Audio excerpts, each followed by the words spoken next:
त्याच्या पैशासाठी केलंच नाही आपण साहेब हे. नाही ना बरोबर.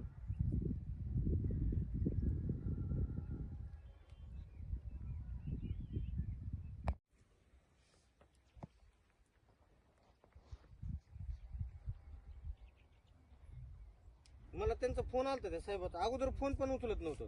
हा हा. नंतर मी तक्रार दिल्याच्या नंतर फोन आलता मला. होतं काल काहीतरी होतं वाटतं ना. ती 22 काल कोणता हो का बियाणं हाय असं खट बियाणं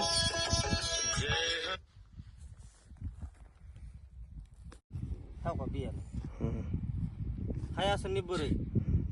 1 मिनिट आता मग. जेवण केलं पुन्हा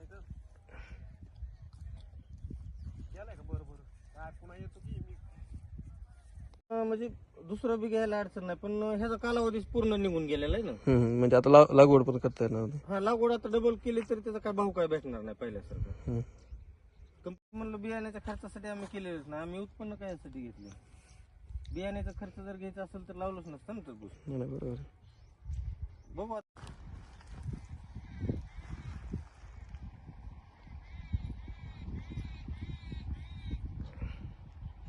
शेतामध्ये लागवड केली उगवलेला किती दिवस झाले, किती दिवसात उगवायला पाहिजे?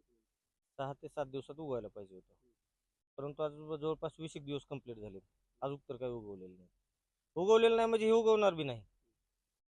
काय नेमकं काय प्रॉब्लेम काय बियाणं बोगस आहे. काय तुम्ही इतर काय प्रयोग करून बघितला? इतर प्रयोग केले, त्याचं ट्रे आणून ट्रे मध्ये सुद्धा ते बियाणं टाकून बघितलं होतं, ते पण उगवलेलं नाही, काही नाही.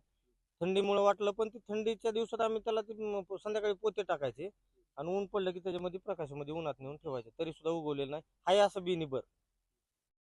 काय आता प्रशासनाकडे काय तक्रार वगैरे केली आहे? प्रशासनाकडे तक्रार केली, परंतु आतापर्यंत काही त्यांनी दखल घेतलेली नाही. येतो म्हणले, सोमवारी येतो म्हणले होते, पण काय आलेलं नाही. आता बुधवारी येतो म्हणले. तर काय मागणी? आमची मागणी म्हणजे की आमचं काय नुकसान असेल ते द्यावा, बाकी काय मागणी समजा.